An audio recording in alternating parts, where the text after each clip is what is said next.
ప్రకటన 8:13.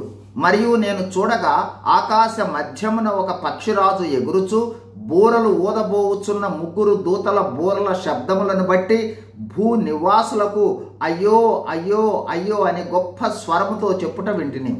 మొదటి 4 దూతల బూరల తీర్పు తరువాత చివరి 3 దూతల బూరల తీర్పులకు ముందు ఈ పక్షిరాజు అయ్యో అయ్యో అయ్యో అని 3 సార్లు గొప్ప స్వరముతో చెప్పుట యోహాను భక్తుడు విన్నాడు.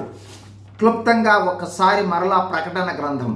ప్రకటన మొదటి 3 అధ్యాయాలు ప్రభువారి రహస్య రాకడ కొరకు సంఘముల సిద్ధపాటు లేఖలు.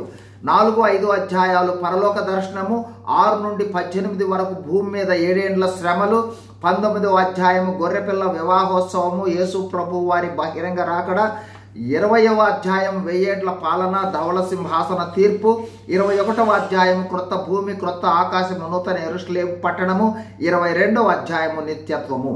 ప్రకటన 6వ అధ్యాయం ప్రారంభంలో అంత్యక్రీస్తు పాలన ప్రారంభమవుతుంది. ఆ తరువాత దేవుని ఉగ్రత కుమ్మరించబడుతుంది.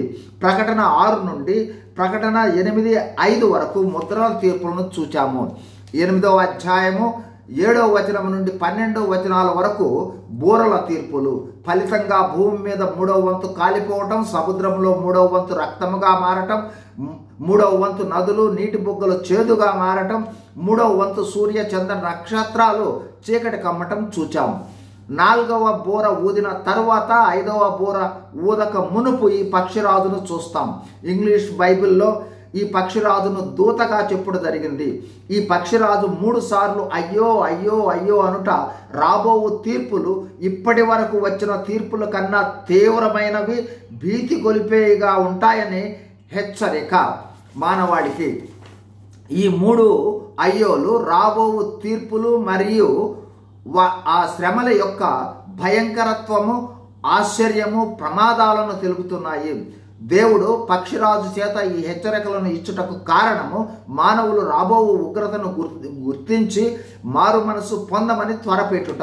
అయితే విచారకరమైన విషయము తర్వాత వచనాల్లో చూస్తాం. అదేమిటంటే ఈ ఉగ్రతను బట్టి వారు దేవుణ్ణి దూషిస్తారు తప్ప మారు మనసు పొందిన వారు కారు. ప్రియ సహోదర సహోదరి, ఇంకా మారు మనసు అనుభవం లేనట్లయితే నేడే పాప పశ్చాత్తాపంతో యేసు ప్రభు వారిని అంగీకరించి ఈ భయంకరమైన శ్రమల నుండి తప్పించుకున్న మనవి. God bless you. Thank you.